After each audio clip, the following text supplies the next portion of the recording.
Well, it's that time of summer when your favorite football team has reached the minicamp portion of the schedule before they go off on vacation for 6 weeks. And we have reached that portion of our schedule where we dissect them from top to bottom and figure out exactly what we have. Some of you think you already know what we have. Let's give it a try anyway. Can we do it in 1 hour? We'll have Mike Detillier on to help us. So if he can't do it, I don't know who can. I'm going to share some of my thoughts, not just on the Saints, but I'll have a short monologue this morning on some things that are going on nationally. You know, you like hearing that. And we will end today's show with an extra point that goes boom. And I mean boom. It's all coming up next on the Dattitude podcast. If you're looking for the latest scoop and in-depth interviews on the Saints, the NFL, the Pelicans, LSU, along with the best bets of the week, then lucky you. Along with high-powered, in-the-know guests who cover our teams, Jim Derry brings plenty of Dattitude. And he'll always tell you the way it is, or at least the way he thinks it is.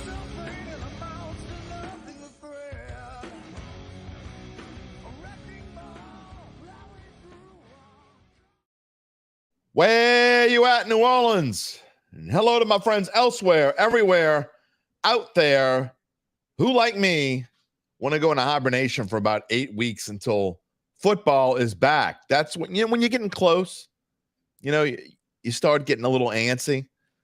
All right, I guess we're not that close yet because, they don't let me take that much time off, so I only get 3 weeks. That's coming up. End of this week. Dattitude is going to go into hibernation for a little bit because I'm going to go on vacation. Then when I come back, I'm going to get my NFL previews ready. And I think July the 12th is when we come back. So we got today, we got Wednesday, we got Friday. And I think we come back on Friday, July 12th when we start our NFL previews. I'll check that date and get back to you before the end of the week. Today's going to be a fun one, though.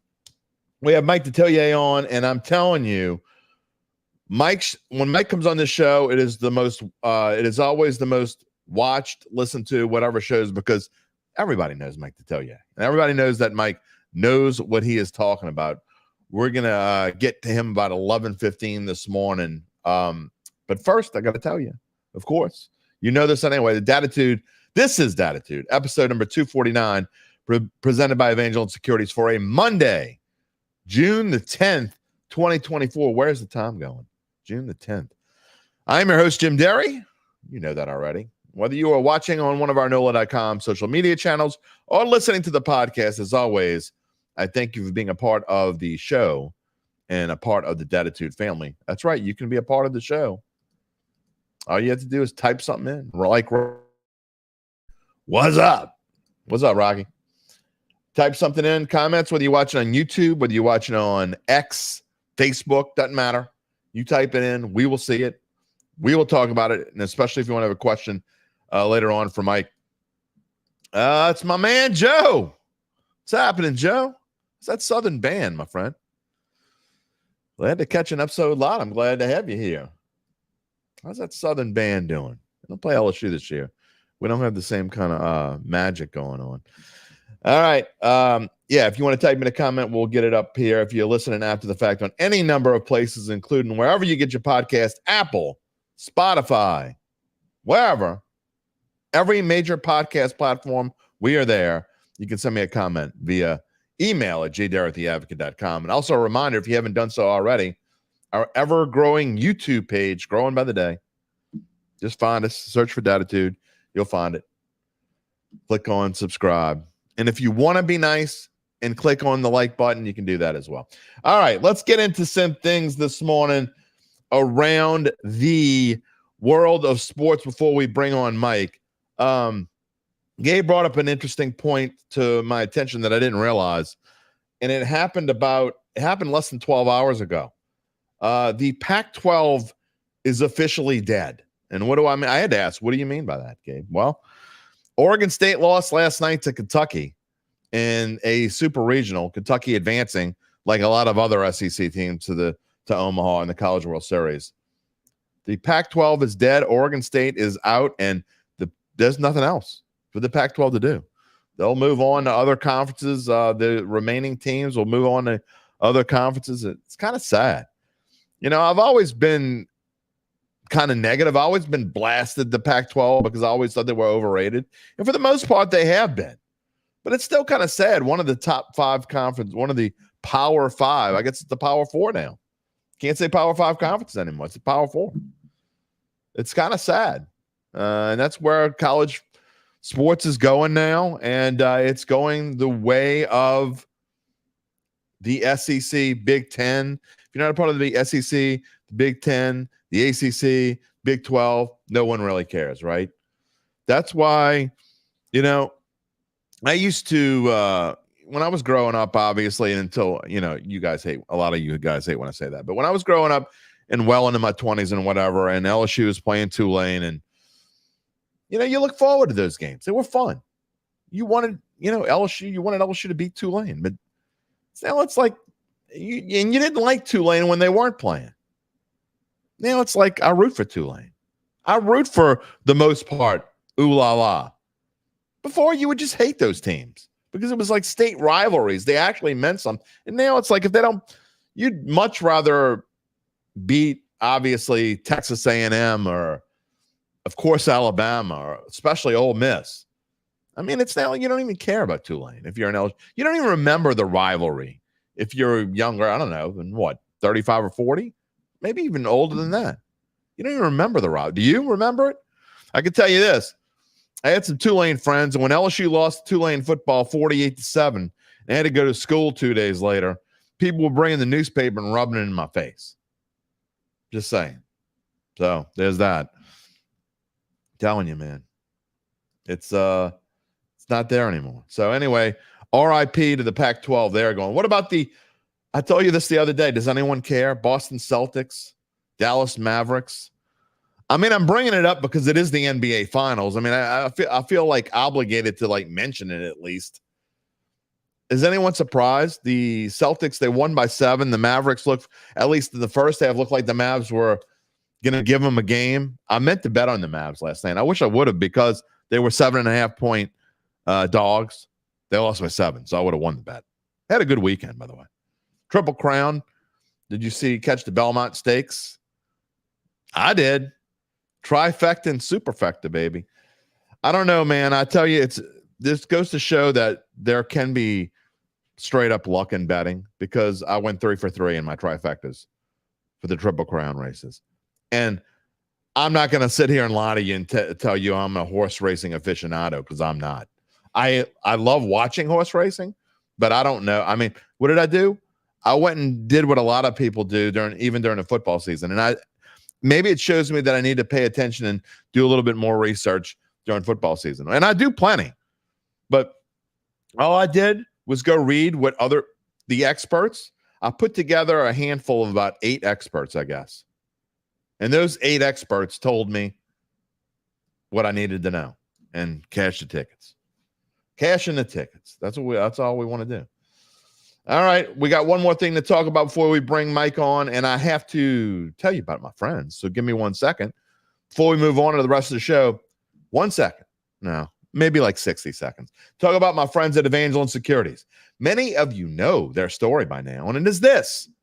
If you are pondering selling your business or have friends or family members thinking of moving on to the next chapter of their lives, then they need to get in touch with managing directors Nick Braden and Ron Hemel. How can they help someone who likely has been thinking about this for quite some time? Well, I'll tell you. The people at Evangeline will start off with a complimentary service that includes a detailed evaluation of your business to figure out its worth. Then, and only then, if you decide to proceed, Nick and Ron will find you a buyer by beginning that auction process, and it involves established private equity funds from across the world. They will maximize the return process for the founder of your company and the founder's family. Then you can spend Monday through Fridays on the golf course. Hey, I'm about to go on vacation. Give me a call. Give my little drive. My driver hasn't been to work very much lately. But first, before all that, talk to Nick and Ron. You can do that by visiting www.evangelinesecurities.com. We'll tell you more before the extra point. There's something that I haven't talked about here this morning that I want to get to. But you know what? I'm going to bring on my friend Mike here, and we can talk about it together. if I can get the right thing going on. Here we go. Like to tell you what's going on this morning. I'm fine. Thank you, Jim. Appreciate it. Oh, we're glad to have you. Before we get to these Saints right now, I want to give a little love to, and I didn't do this last week and I meant to our friend Drew Brees, who is entering the Louisiana Sports Hall of Fame, and that is some great news and obviously well-deserved. And he's about to go to another Hall of Fame in a couple years. Yeah. You got the Louisiana Sports Hall of Fame. Then he goes and he's elected, to the Saints Hall of Fame. And then it won't be long, you'll be in the Pro Football Hall of Fame. So, yeah, he is who he is. He's the greatest impact player to ever put on a Saints uniform. Zero question about it. Listen, I think the world of Ricky Jackson and Willie Rofe and Martin Anderson, and they in Pro Football's Hall of Fame. But man, Drew playing the most critical position out on the field, and what he did for that length of time. And we said this so many times on Sports Talk. When he's not going to be here, that's when you really going to see what type of impact he made. Yeah. And he covered up a lot of ills that were on this team. And I think great players make other people around them better. And that's something that's unique. And you see it in sports. You also see it in business, that somebody who's a great businessman and has had success, he has a tendency to elevate someone else. And it's the same way in sports. Drew was able to do that. And at a level that, since this franchise was given to New Orleans in 1966, it's never been seen before. Mike, I will tell you this. People get spoiled. I say this all the time. Drew Brees is gone and he's never coming back. And I kind of feel bad, just like I felt for Jameis Winston and the other quarterbacks and now Derek Carr. It's not fair. People compare Derek Carr to Drew. Whether they're doing it out loud and intentionally, they're doing it. And that's why they get upset about with Derek Carr, how he's played, is because you're comparing him to the greatest player that's ever put on black and gold. And it's just not fair to him to do that. And, and they'll probably continue to do that for a long time. It's hard to follow up somebody like that. Yeah. And think about it. We old enough. We can remember pre-Drew Brees. But there's very much so. And beyond. But as a generation, the only quarterback they knew was Drew Brees. So that's the comparison. They don't go back to days of a Gary Quazzo or Bill Kilmer. Bobby Scott. As good as Archie was, he was a great player on a bad team. Right.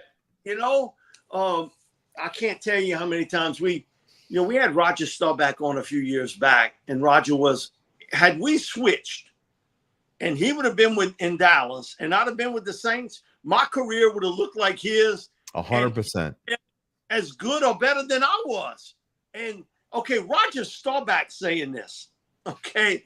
And even Terry Bradshaw, I've had some conversations with Terry, and he was like, Mike, I just can't believe everything that got sapped out of him.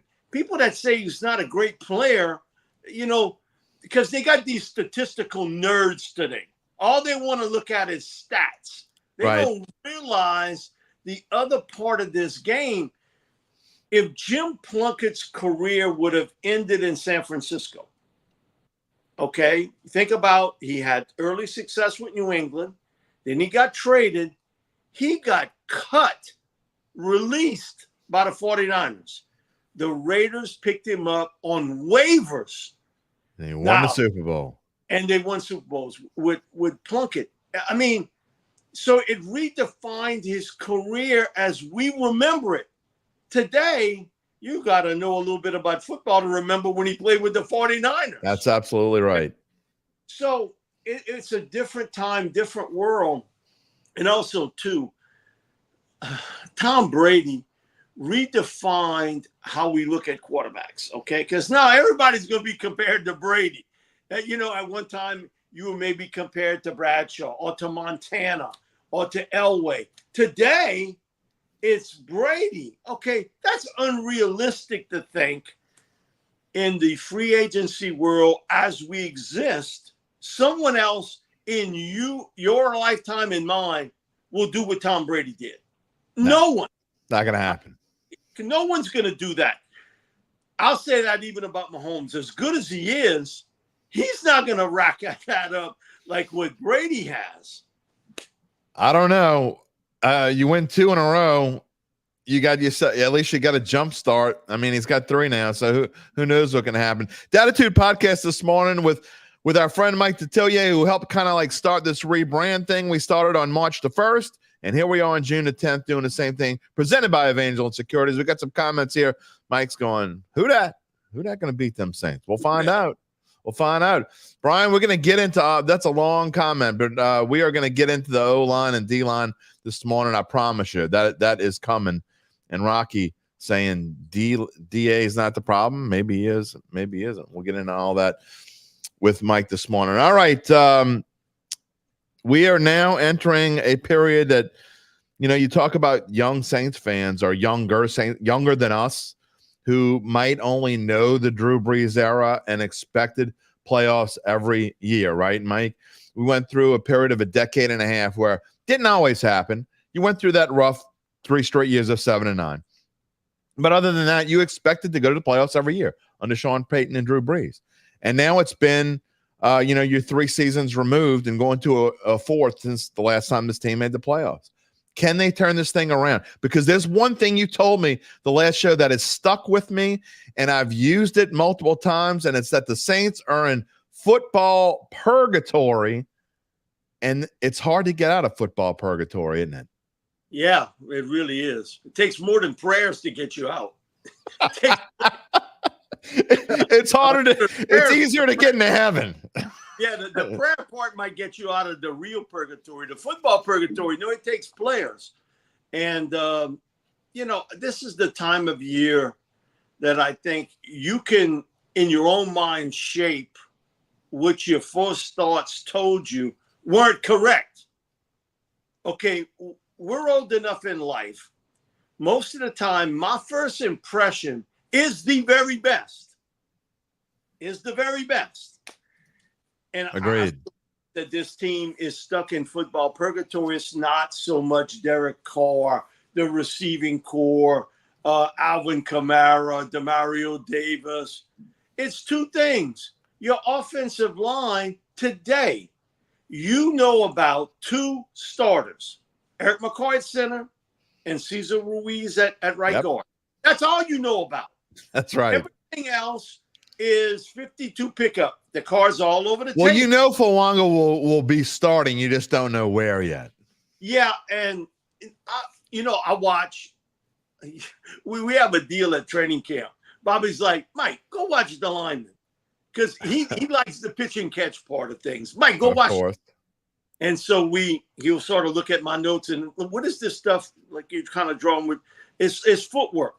And so I watched him in the times, we open for OTAs. For a guy who's played right tackle most of his career, he was not awkward playing left. And I watched his footwork and his ability to kind of what I call hand check. When you start to move your feet and then your hand check, and then now their deal is get to the second level, throw that second block. He was not awkward at all. It is a little bit of a transformation. What a lot of people don't get is, if he was that good, how come he didn't play left tackle in college? Okay, here's the simple explanation. Years ago, and many people still have that mindset, there's a tight end that sits right next to the right tackle. That's your strong side. Yep. Used to be. Look on the side of your right tackle today. There's no one. You know why? The tight end is flexed. He's a receiver. I was going to say, how does that change with Clint Kubiak? Well, I think a lot more fullback usage than maybe we've seen in the past, but it's just the nature of the game today that not the vast majority of the time, I would say in the minority of the time, you have a tight end sitting next to your right tackle. Right. You're on the island. Doesn't make a difference if you're left or right. At one time, your best pass rusher was a right defensive end going up against a left tackle. Not today. You know why? Man, if I'm a right defensive end, wait a minute, that left tackle's pretty good. But that right tackle, if he's a little deficient as a pass protector, hey, put me over there. Put me on that side. I want to be lined up with him. He's not getting help. No, and the Saints have been spoiled, Mike, with Ryan Ramczyk being there because you're talking about an all-pro right tackle. And now, I mean, I think everyone's pretty sure that at the bare minimum, he's not going to be here in September. And there's a good chance that he misses the whole season. There's a good chance, Jim, that I don't think we ever see him again. Yeah, I agree. Yeah, and, unfortunately. You know, listen, that's the nature of the game, that your career could be over that quickly. He was a terrific player. And at one time, the best right tackle in pro football. But the last couple of years, you saw he was not quite the same player. He was a good player, okay? But he was not the same guy. But, man, he was still really good, really, really good.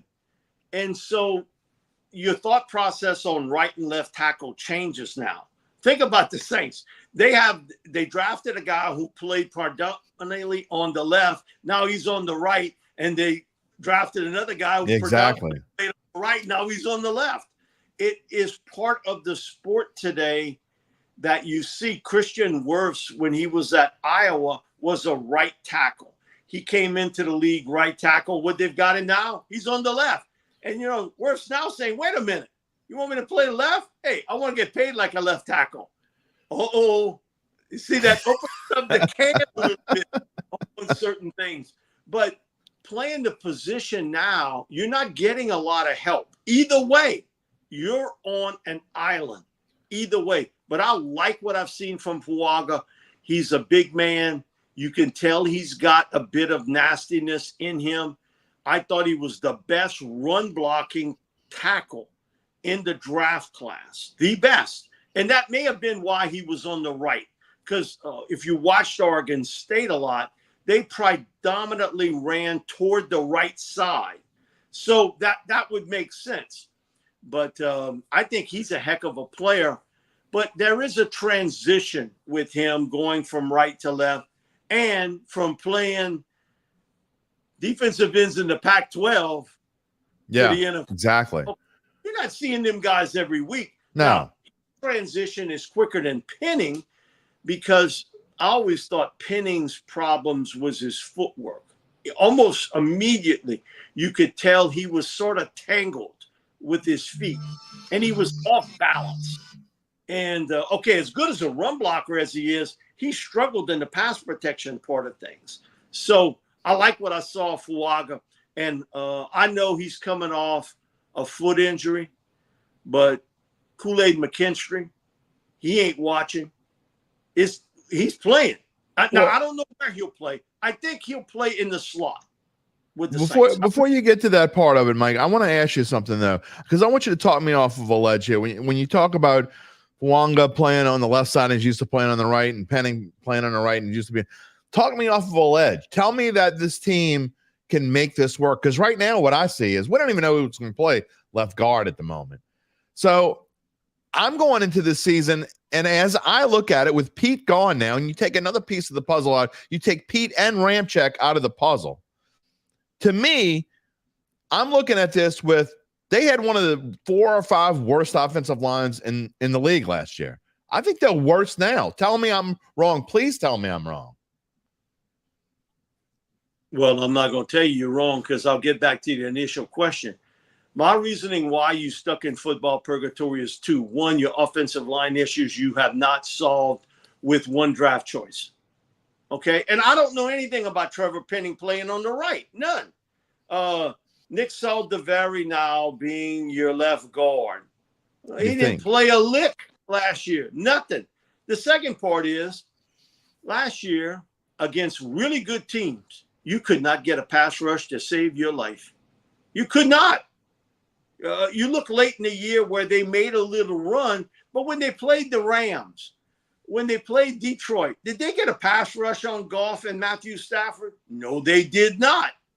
So those two areas, if I've got problems up front along the offensive line, and I still have major question marks about can they generate a consistent pass rush, yeah, you stuck in football purgatory. Superman's not coming out of the phone booth to save you here. You can't win in the trenches. You got to win up front. I'm a big believer in that. And so I can't talk you off the ledge because I'm every bit as apprehensive about it as others and yourself are. Now, some people, this gives you enough time between the draft and training camp for you to talk yourself into everything's going to be I'm not fun. gonna. It's not going to happen. No, and I want to ask you, Mike, why wouldn't they go out and sign a guy like David Bakhtiari? I mean, I'm not saying, I get he's had injury problems, but not only could he come in here and help shore up a position that they so desperately need and then move Wonga back to the right side where they need to, but you'd have a veteran presence that could help a guy like Penning and maybe help resurrect his career and turn him into a starting tackle again. I don't know, but just the depth alone to bring in a guy like that, it wouldn't cost you a ton of money. Well, the thing with Bakhtiari is, why hasn't anybody else signed him? That's a good question. And that's a health issue because he's not the same guy either because he's went through a series of injuries. Now, can he get healthy? And this might sound sort of sports morbid, but it does happen. Does his agent say, listen, David, take a deep breath. Training camp is for the unskilled. You're a skilled guy. Let's wait until there's an injury. Exactly. And then we're going to get more money then than we will today. And so is that part of it too? Because I know some agents, they spill me that song every day. They sing me that song. Man, I'm not signing my guy. I'm going to wait till training camp because I know somebody's going to get hurt. And I've got a guy for him. And I can get more guaranteed money in that 1 year now than I could if I sign him today. So with David, the big question mark for me would be health. I thought when he was in his prime, he was as skilled a technician 100%. as you could see out on a football field as a left tackle. I mean, he caught you every which way. His footwork, his ability to adjust, readjust, his hand placement skills. He would cut that outside corner off for a guy who was trying to give him speed moves. Man, he cut you off and almost like throw you off to the curb. And you're like, man, how did he do that for a 320-pound man? It's because he was so good a technician. But to answer your question, I'm not sure the health with David at this point. If he was healthy, I would have no issue with that. But I don't know his health. And I suspect that the fact that he has not signed tells you all you need to know about his health. Yeah. That it's not close to 85%. Interesting scenario for sure. Jerry's saying hello. Jerry's back with us. Thank you for joining us, Jerry. The Dattitude podcast this Monday morning, presented by Evangel Securities, with our guest and our friend Mike Detillier here. That's the way to start a Monday morning. You get Mike to pump you up and tell you how great the Saints are. We're feeling great about these Saints. They're going to go 11-6, Mike. And right. I don't know. No, I'm not predicting that. I'm completely kidding. Jim, you better stop doing these podcasts. 11-6. I'm going to have to get around. I don't think that, Mike. I really don't. All right. I want to get into, because I want to talk more about the trenches, but I want to go to the other side of the line. And you touched on it with the defensive line. And you got a situation now, and we talked about the defensive line on Friday's show here with Larry Holder. And, Cam Jordan's not a spring chicken anymore. Carl Granderson had a pretty good year. We don't know what Chase Young is because we just don't know. I mean, besides his injury, he's an interesting. He could be great and he could be hurt into November. Who knows? But I'm really worried. In the middle, the interior of this defensive line is just kind of so-so. They're not bad. They're just so-so. But they've got to play better than they were last year, Mike. 21st against the run, which is unacceptable. And especially in a division where you're going to see a lot of Bijan Robinson this year for sure. And then, they were 4th worst in sacks last year. I think they only had 32 sacks all year long. Will this get fixed? Will this get better? Well, from a sack standpoint, can it get worse? Not really.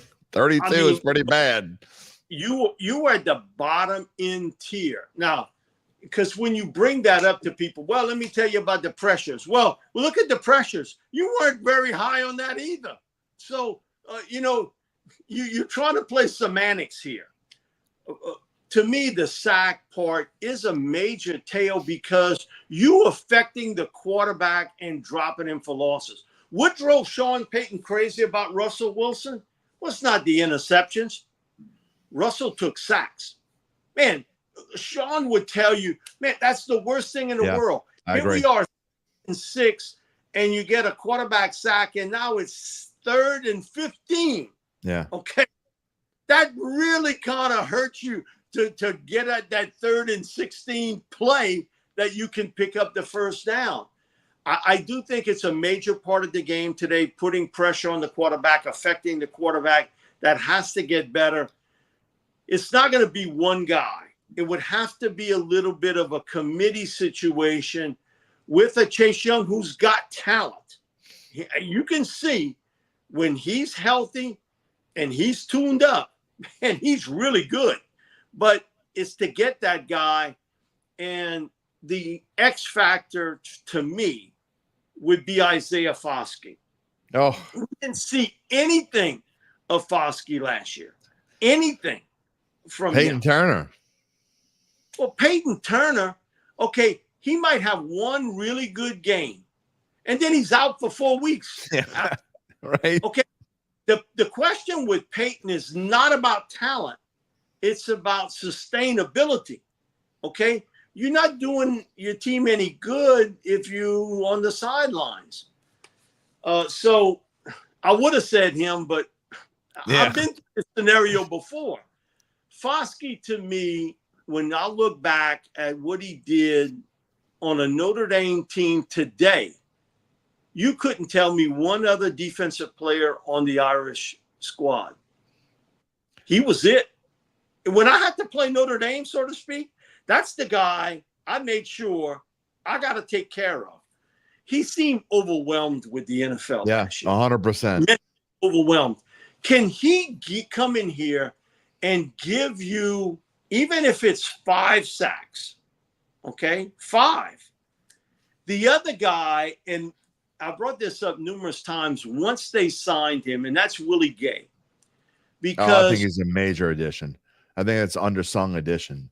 I think he's a really good addition. And watch him on the practice field, how fast he is. Yeah. Man, on a team last year, when you watched them play against better teams, they looked awfully slow, didn't they? They didn't look fast. Yeah. Willie Gay brings that element. So a couple years back, we had Louisiana line camp. Brandon Daly was the defensive line coach, inside linebacker coach for the Chiefs.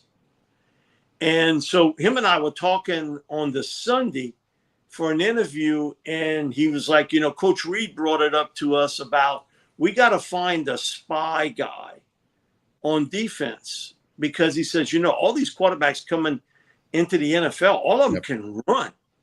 So he said, we need to find a guy that can do it. And Brandon was, hey, I got the guy. And it was Willie Gay. Willie Gay. And he was like, man, Mike, he can run. And he said, it sort of shut down any runner that was playing quarterback. We just said, you follow him and make sure he doesn't take off. Okay, and I think last year that was an issue for the Saints. They didn't have anybody that could keep up with these running quarterbacks or even some of the non-running quarterbacks, to be honest. I would like to see them use him a little bit like how they use Caden Ellis, coming off the edge. Because if you have that type speed, you might even be a bit of a one-trick pony as a pass rusher. But I know one thing, your closing ability is really good. So can it get better? Yes. And I think a healthy Cam Jordan will help out too. And the development more of Brian Brzee. He was what we thought he was. He was fine. He was a good interior pass rusher. He's athletic. He's got good closing speed. Now, he plays a little high in the saddle like a tall cowboy, and he gives you a lot of body to get under in run blocking. But what he can do, he can get you a pass rush. And so that part I feel better about than I do about the offensive line. I agree with you. And, I will say this and about Willie Gay. Of all the one-year contracts that the Saints signed this offseason, I think he has the best chance to be the guy that they say, we want you a part of this team long-term, no matter who the coach is. I think he's that kind of player, and I think he can be that kind of player to where he can kind of take a leap forward. Like when Demario Davis came from the Jets and he immediately took a leap forward. I don't know if Willie Gay is going to be that impactful, but I do think that he could be that guy that's here for a while. I agree with you. I think of the one-year guys because to me, if Chase Young, if he puts up, and I'm just saying if, puts up big he's going to numbers, get paid 9 to 10 sacks, he's not coming back here.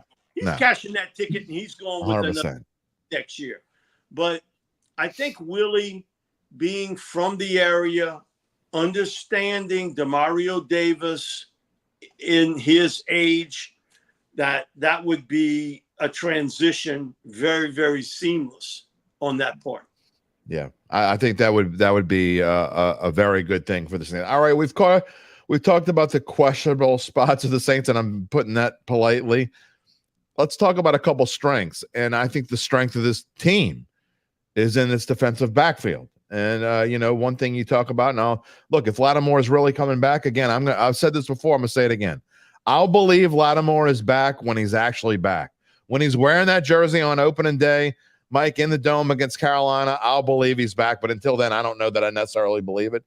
But whether he is or isn't, I still think it's the strength of this team. And you got to look at some of the young players that are on there.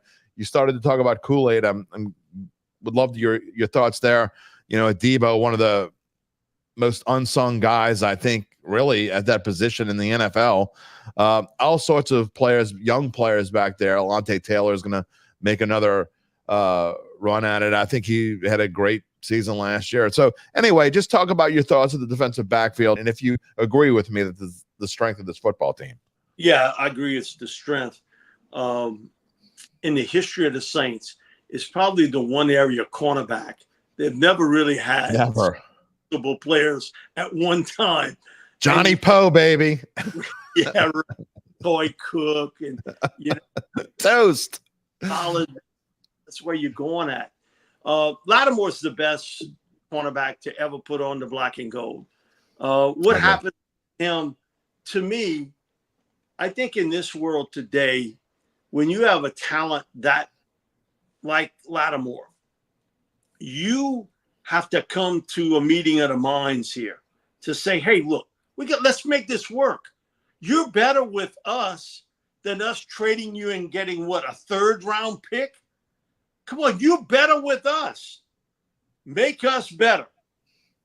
You got to get him on board, though, Mike. And I don't know that the same. A quiet guy, and you can't really know his thoughts, and he doesn't talk to anybody, and so it's a lot harder with him than it is with other players. He doesn't really talk on social media either. But it doesn't seem like he's in love with this team, or at least in love with New Orleans or whatever it is. I'm just not sure that he wants to be here. My thing is, I want him to be, you don't have to be in love, but in like. Yeah. Help me, help us. Because if you go down every roster in the NFL, there's players that don't necessarily like where they're at. They would rather be somewhere else. But the coach, the front office, have a way of making it work. That challenge is on Dennis Allen. That's why you the head coach. And stuff like this, to make it work with a guy that maybe his thought process is a little bit different than others.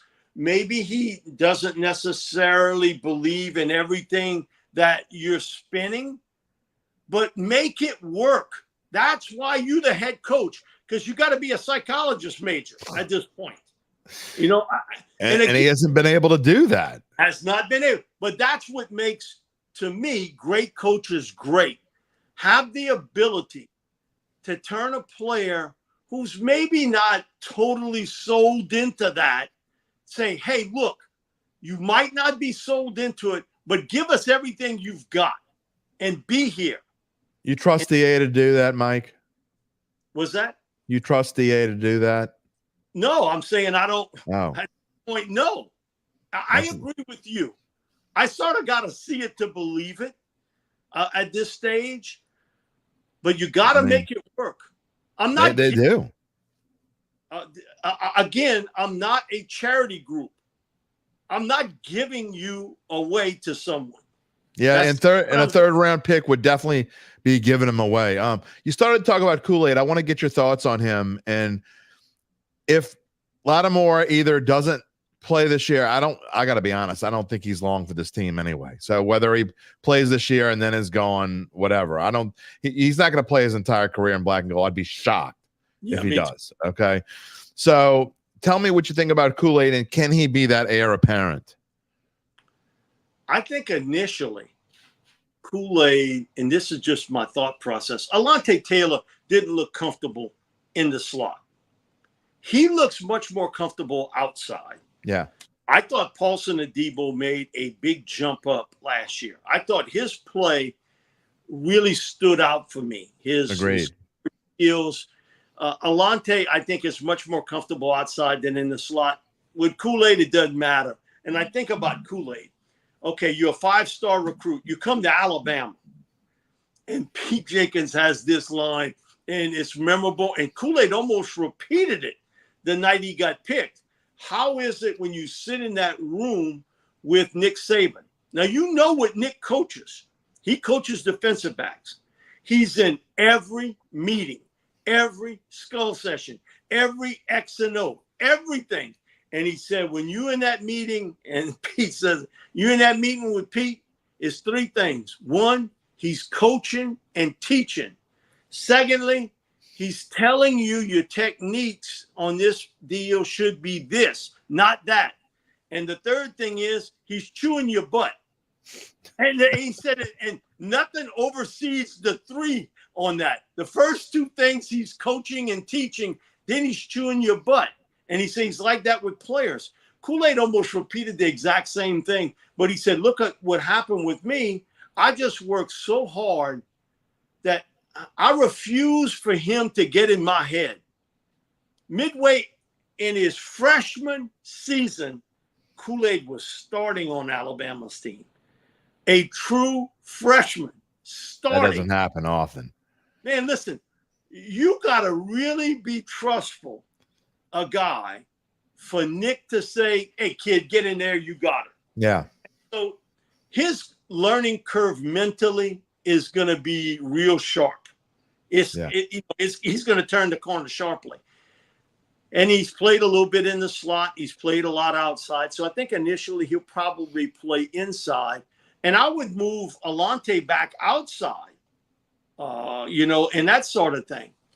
Well, I don't mean this to be mean at all, but there are a few things I'm really looking forward to when it comes to the Saints. I'm trying to be as positive as possible, but Kool-Aid's definitely one of the things I'm looking forward to, because I think he's like the next Lattimore. I don't know that he has that much talent, but his focus skills as a young player. And for a lot of people, when I didn't have him in my first round mock, people, well, why? I mean, you praised him, but you didn't put him in. I knew about the foot surgery. Yeah. I knew that would have a difference. that's why for me, the two hardest ones, one I put in, the other one I took out, was Deshaun Cooper. Yeah. From Iowa. I put him in knowing the fact some teams, he's coming off a leg injury, a leg fracture. I'm not going to pick him in round 1. Right. With Kool-Aid, I dropped him into the second round. With Cooper, I almost did the exact same thing because of the fact I know how a lot of these teams feel about an injured player, that they're going to drop him. And it also happened to Newton, the defensive tackle from Illinois. He had the fracture on the foot. Now he had one foot done. Now he's got the other foot that has to have surgery. So I do think that's part of it. But I'm like you. I'm very anxious to watch him because I think he's one of these guys. Now, Fuaga's got to play. Okay. Oh, for sure. But I think with Kool-Aid, and I want to move on to 2 other spots real quick. But I just think with Kool-Aid, I think you're getting a first-round talent in the second round, and even with the injury, had this first round, this might have been the most talent I've seen go in the first round in a decade, or pretty close to it. I mean, it was a jam-packed first round, in my opinion. Well, and I think, go ahead, Mike. Jim, with all the quarterbacks, with 6 quarterbacks, and we talked about it before, because that was the other thing. Oh, Mike, you saying 6? There was never be 6 quarterbacks. Michael Penix is not going in round 1. Bo, he's not going in round 1. Bo Nix, okay. Before the Saints even picked, they all off the board at that point. And which helped the Saints. Yeah, and all the offensive tackles.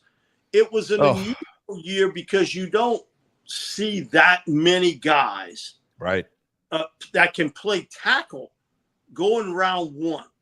And so that's what made this draft class a bit unique in the fact that the strongest area certainly was tackle and wide receiver was second, but it bumped those wide receivers back because I guess the Greeks settled this years ago. If you have a chance to pick a really talented big man or a really talented smaller guy, man, give me the big dude.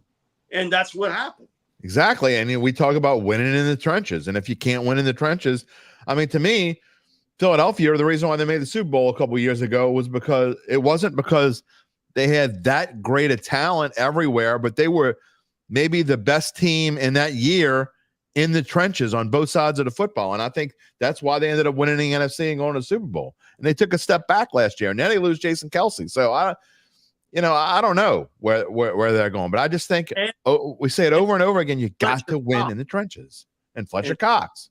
That's another guy. Okay, I don't know if you'll go into Pro Football's Hall of Fame, but if there was a Pro Football Hall of Very Good, he'd be in the first. I mean, Fletcher Cox was an unbelievable player in this league for a long period of time. And I agree with you. I think it's not said a lot, even though I know you say it, I say it, that I think winning today, you got to have a star quarterback. You got to have a star.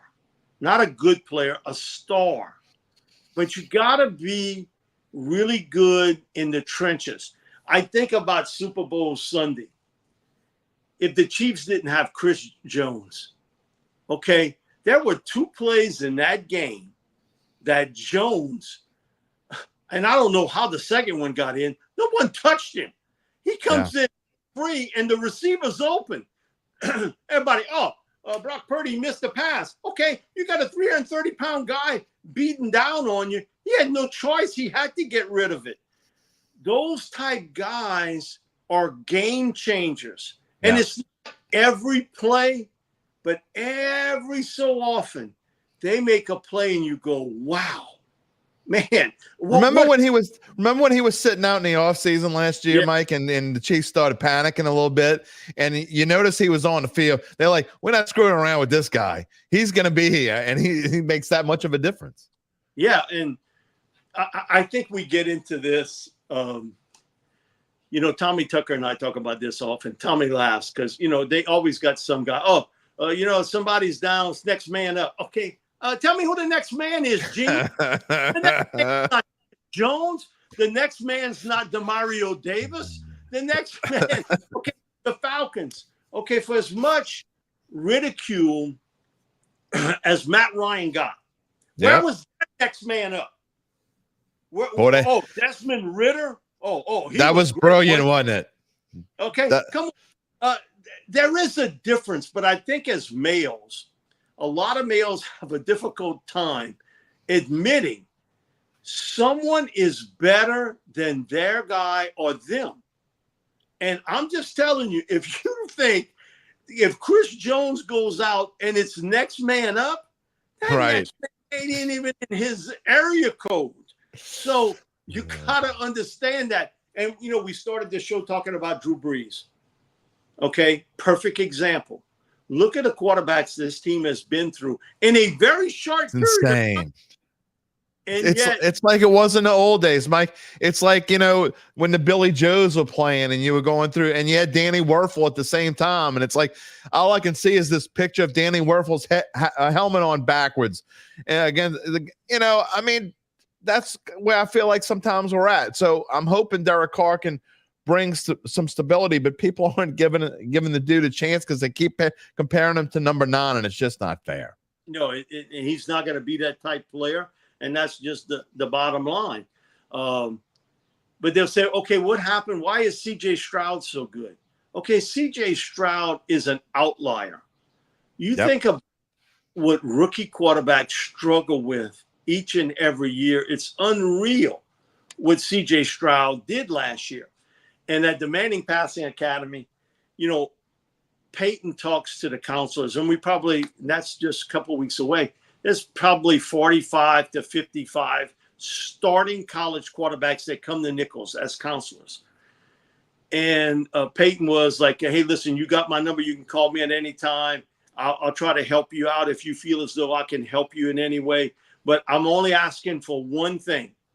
One of you guys break my rookie pass interception record that I've held all these years. One of you guys, please break that record so I don't have to talk about it.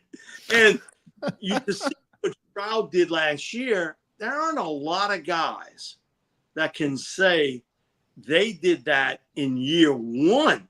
Hardly any.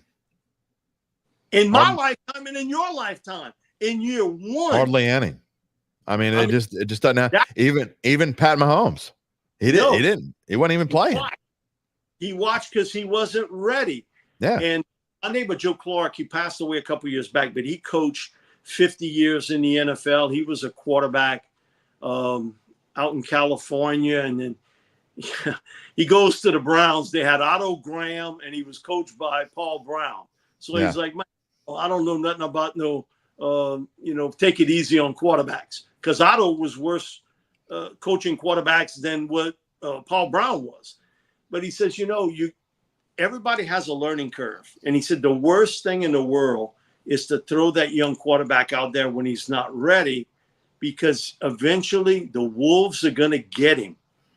And to see what Stroud did, man, it's unbelievable. You saw the beating Bryce Young took last year. Yeah, the Wolves got to Bryce Young, I was going to say. They didn't get to C.J. Stroud. And look, I'll say it again, because I was so wrong on this guy that he deserves me to say it. I'm wrong for about the 20th time now.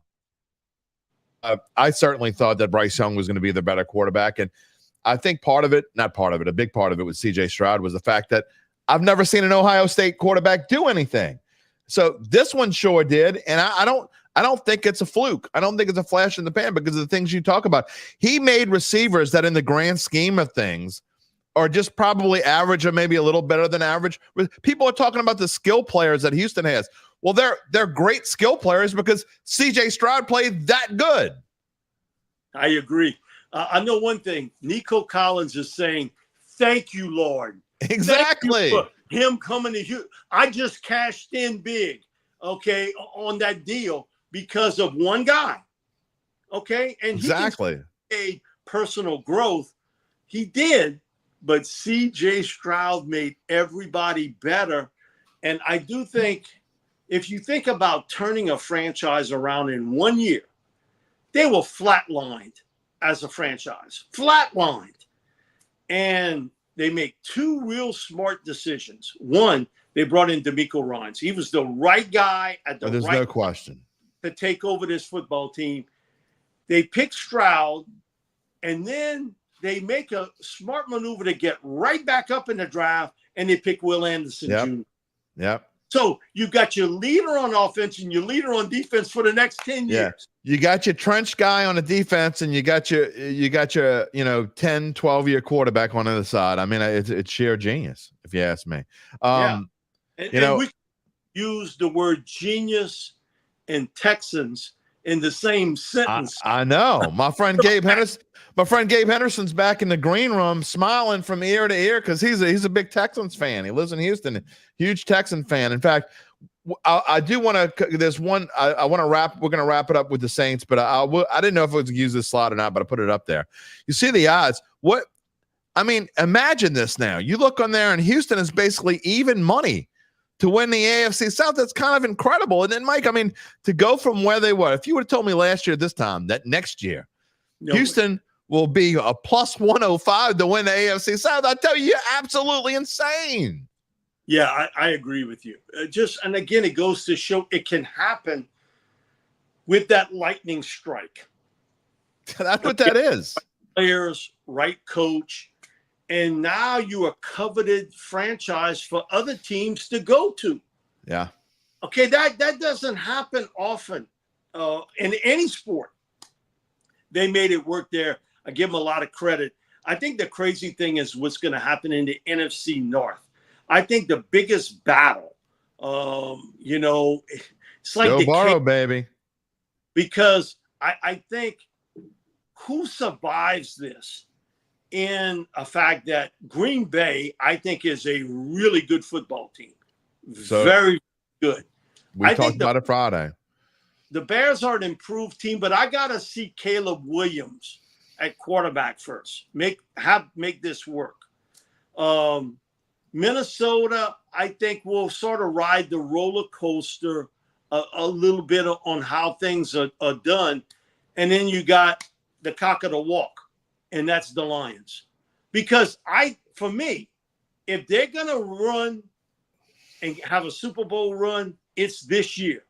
Yeah. It's this year they do it because they have a lot of pieces in place.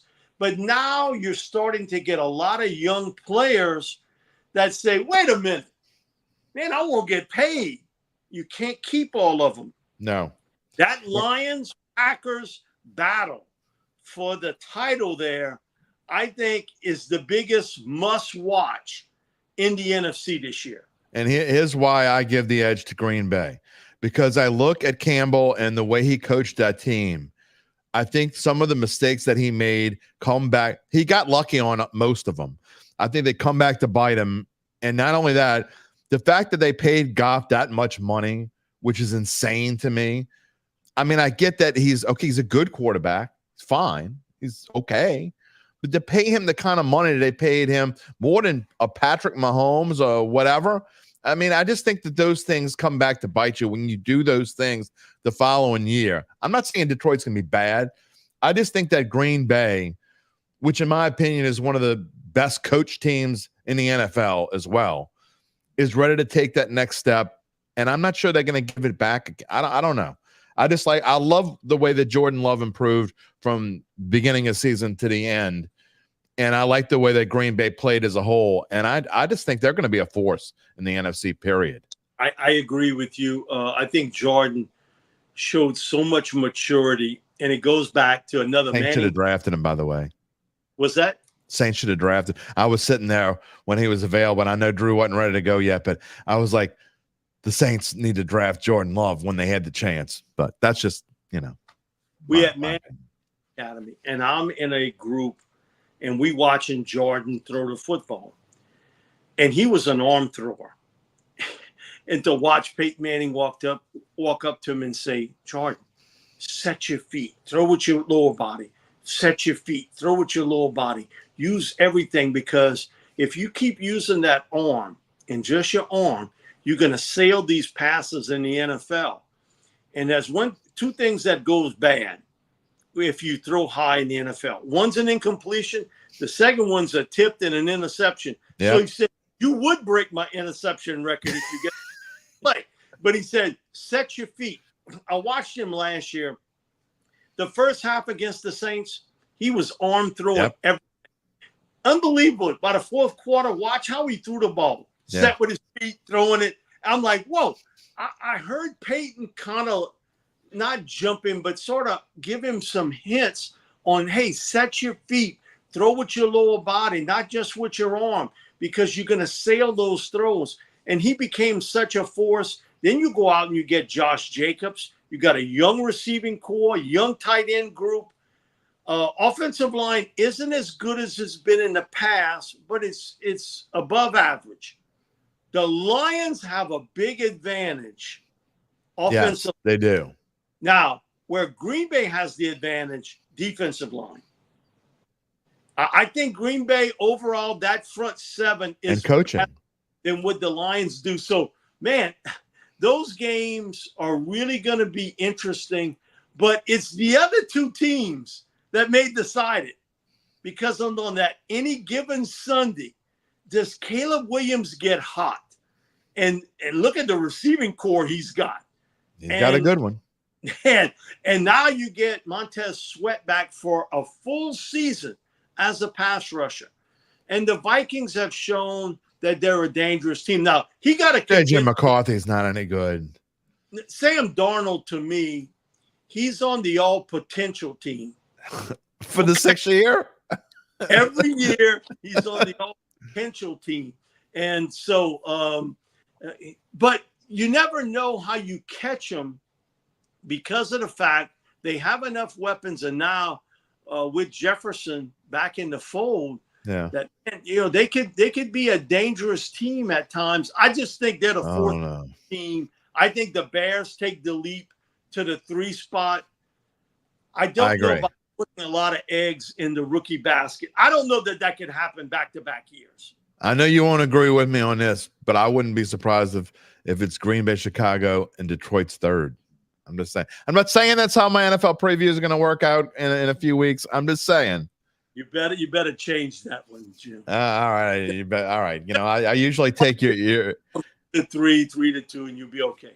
I usually take your advice, Mike, so I probably will. All right, let's finish up with the Saints, and I saved the biggest part of this. We titled this show "State of the Saints" because we're about to go on vacation here. I don't know when you go on vacation, but you probably don't take vacation, Mike.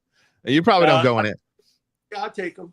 Oh, you do? Okay. I was like, say, I know you live, breathe, eating this stuff, but we need a few days, a few weeks, actually. We're going to take a few weeks off here. So this is our last week before vacation. But so in the State of the Saints, we can talk about whatever position we want, and we can go at length. They need to do this. They need to do that. They need to do this. But when you come back to it at the end, it comes back to Dennis Allen. This is year 3. I think the leash is shorter than it's ever been. I think I said last year it didn't matter what the fans think. I think now it does. I think when you go into year 3 and you're hearing chirp, chirp, chirp, and you're seeing fans from other teams fill the lower bowl of the Superdome, I think you're getting to a point that it matters. So whether I think they're going to be 6-11 or 11-6 or somewhere in between, I think that none of that matters, that Dennis Allen has got to have a playoff kind of season, or I think he's in a world of hurt. Oh, I don't think there's any question about that. I thought last year was pivotal because you'll never catch a schedule in the group of that you caught last year. You'll never catch that again. He can coach another 20 years in the NFL and never see that sort of scenario break. This year it's different. And why I have major question marks if this team can even get to 500 or better is I think offensive line is the last piece of the puzzle to come together. Look, the quarterbacks you play early and the defensive linemen you play early. Okay? And because there is really no preseason. Preseason's for the unskilled. They're for the rookies. The third-string guys, second-string guys. It's not for the front guys. So those first games, now you should win week 1. But no, wait, are you telling me Fawanga or Penning is going to have trouble stopping Micah Parsons? Come on. Both of them will have. I think both of them will have trouble with Micah Parsons. Everybody's got problems. The one way to slow Michael Parsons down, I'll run the ball right at him. Now, that to me, that's the big question mark. This team, the last 2 years, their running game has been almost null and void. It really hasn't had anything there. I agree. You got your offense with a running game, and you can give all these stuff about in motions and kind of pea and shell games. Man, if you can't line up and beat that other guy, all this motion stuff is worthless unless you can do it physically. What I don't know is 5 guys working as one in the running game, because that's what it's going to take. In the passing game, the motion stuff and all, you can catch somebody out of position. The running game is a lot of mano-a-mano. Still is today. It still is. You got to be able to beat your guy one-on-one. I don't know that they can do that. And I question that greatly today. You know, and that's a problem. If you go into year 3 of your coaching existence and you're not winning in the trenches, you can't go mano-a-mano against somebody. I think that's a problem. I mean, I'm not going to even bring it up again about the whole apologizing to the Falcons thing that still burns my ass. And we're talking about 6 months later. Exactly. You're as mad as I am. I mean, we're 6 months later. It still burns my ass. I mean, I'm sitting talking about it. So to me, you lost a lot of respect when you did that. And I'm not just talking about from fans. There's no question you lost some respect in the locker room. Can you gain it back? I don't know. But you got to find a way, because this isn't a team to me, Mike, that can start 1-4 and find a way to come back from the dead. It's just not. So they're going to have to find a way to win one of those early games besides Carolina, and start at least 2-3 and find a way to get some momentum going. I don't want Dennis Allen to fail. I hope he succeeds. I really do. I hope we're sitting here at the end of the season and saying, Mike, we were both wrong about this team. They're a good team. You know what? Dennis Allen can do it. I hope I am wrong. But I just don't see it.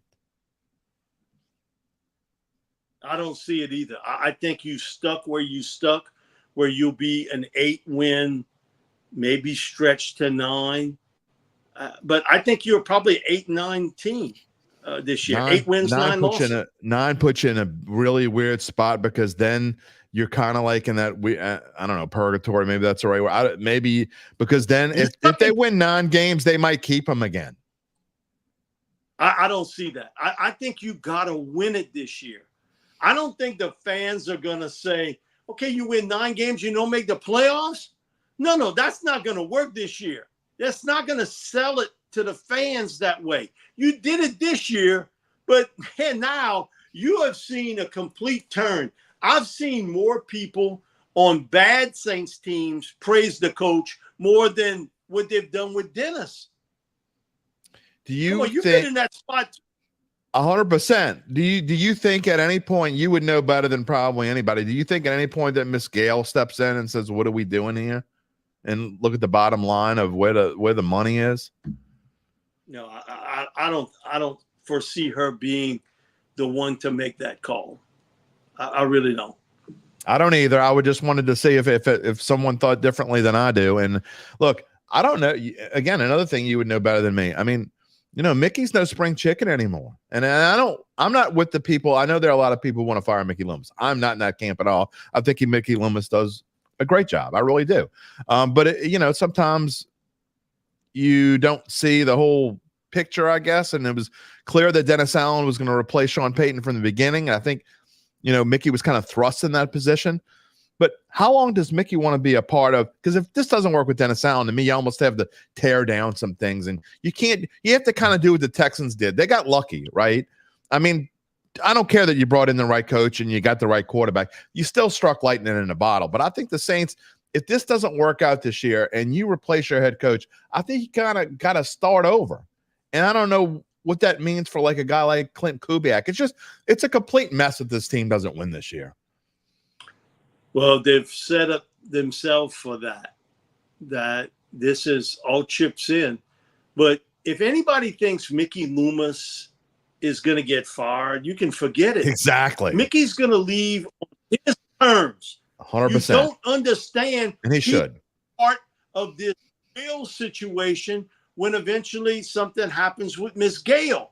But you can't explain that to people. Mickey is going to be here until he doesn't want to be here. Okay?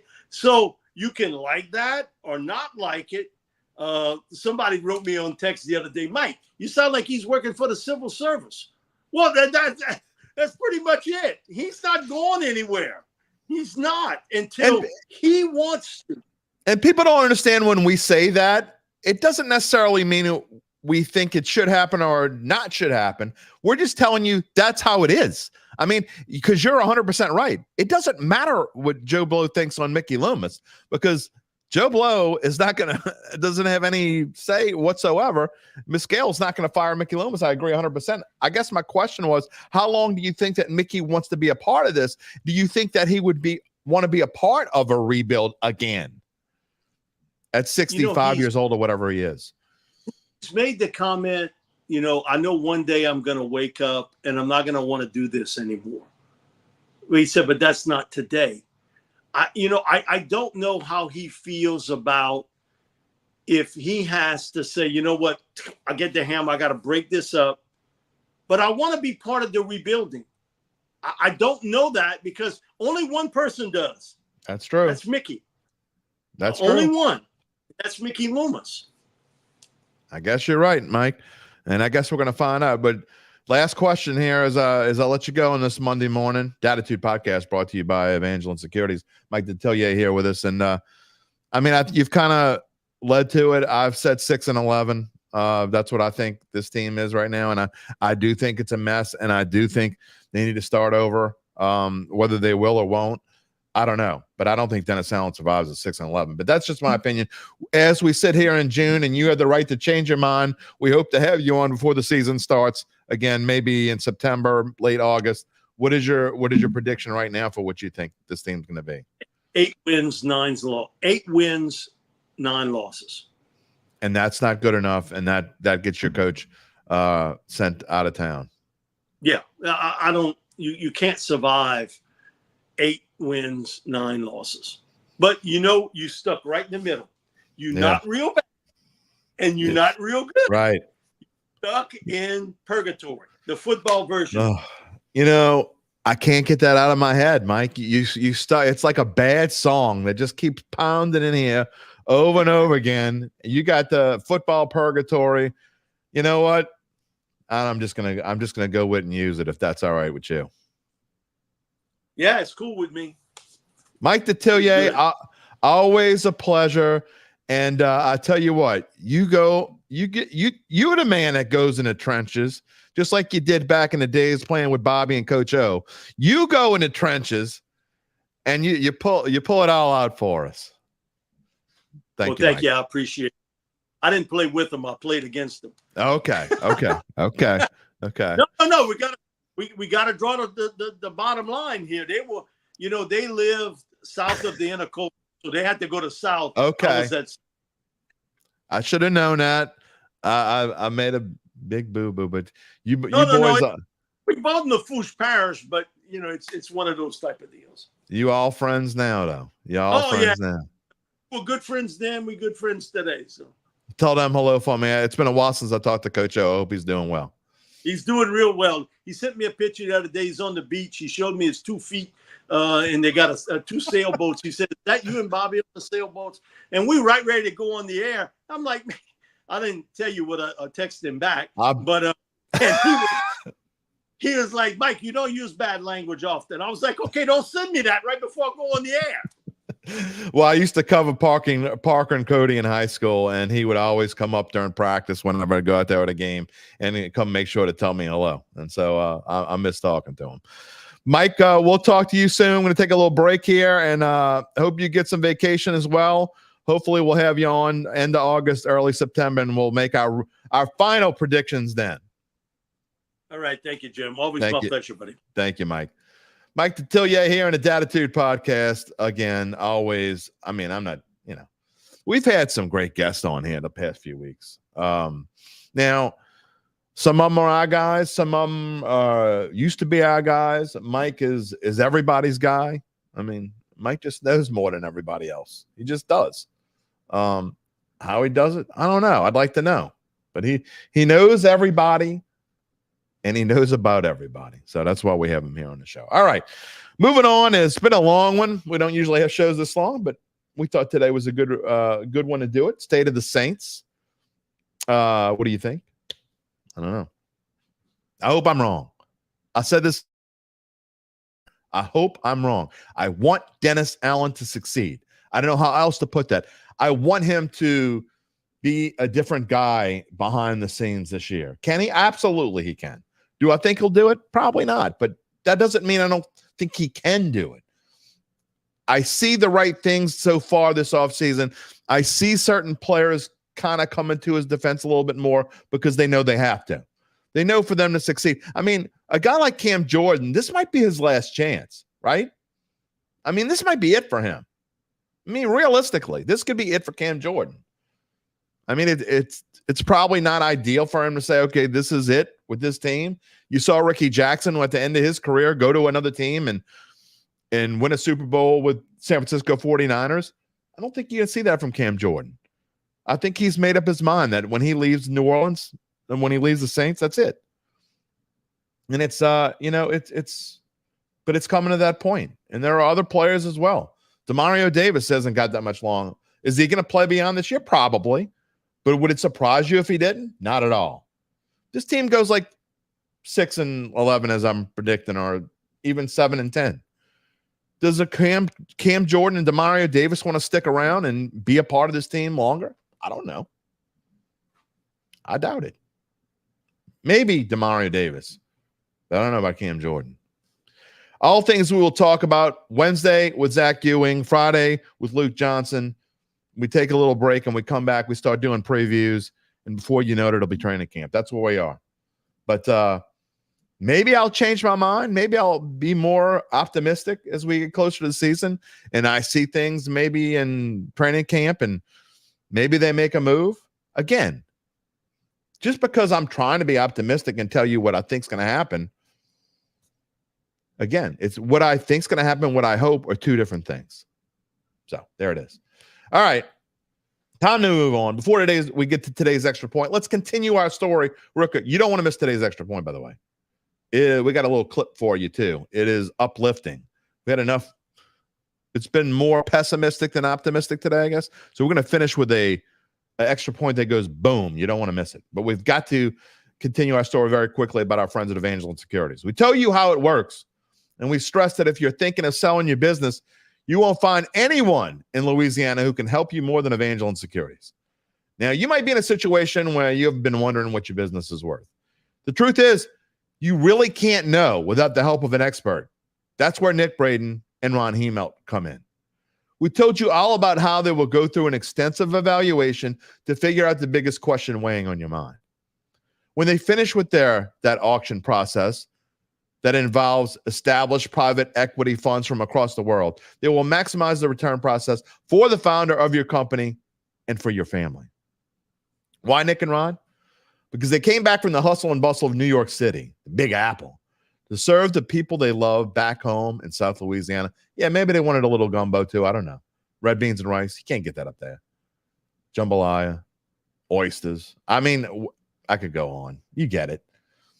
There are just so few companies like Evangeline Securities in this area, and none with their dedication and success. And beyond that, they're the top producer on their platform. They are fully licensed and ready to serve you. I already told you I will absolutely make the time for you when you're hanging out at the golf course. Hamburgers and beer for lunch? Yep, I'm good with that. Call me up.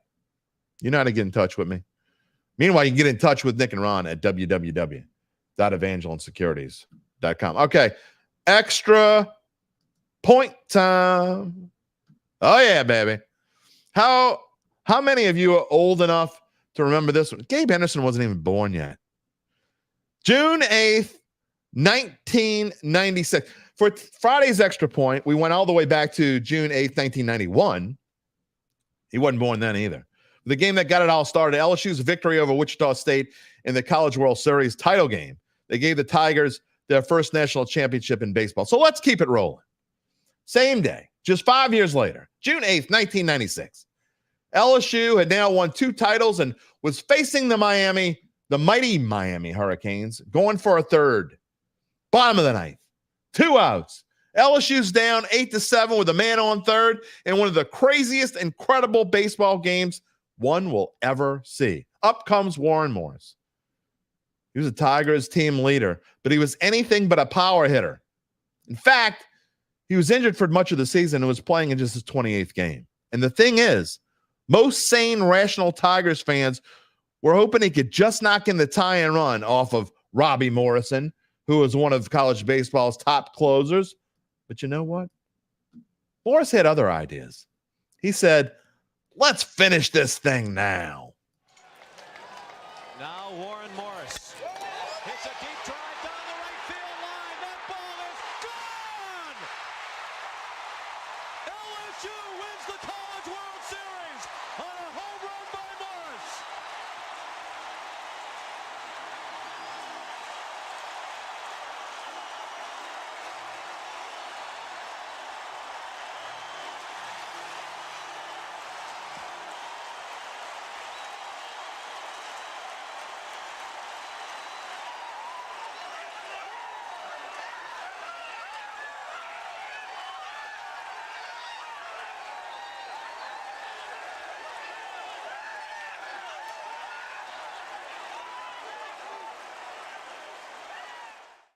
You saw that dude laid out there at the end, laying on the dirt at shortstop?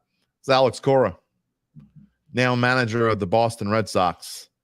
His RBI single in the top of the ninth gave the Hurricanes the lead, but Morris had other ideas. Insanity. Like so many of the other big victories throughout Tigers lore, LSU trailed big in this one, 7-3 at one point. But they chipped away.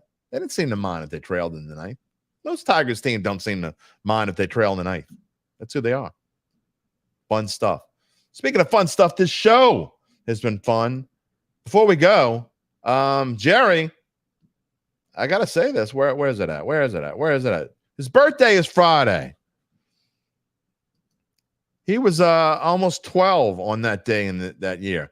I was a little older than 12, Jerry. I was, let's see, almost about ready to turn 28. You can do the math from there. So I remember it very well. Fun show. We're going to wrap it up for this Monday. Of course, want to thank today's guest, Mike Detillier. Okay, just get a message from Zach as I'm going up the air because Zach's going to be my Wednesday guest. I want to thank Mike Detillier. And, of course, we thank Gabe Henderson behind the scenes. We hope you can join us next Wednesday. Zach Ewan coming in, Saints editor. We'll talk more Saints, obviously, and then we'll finish the week in this little segment before we go on a little mini break. It's not a mini break. It's a full break.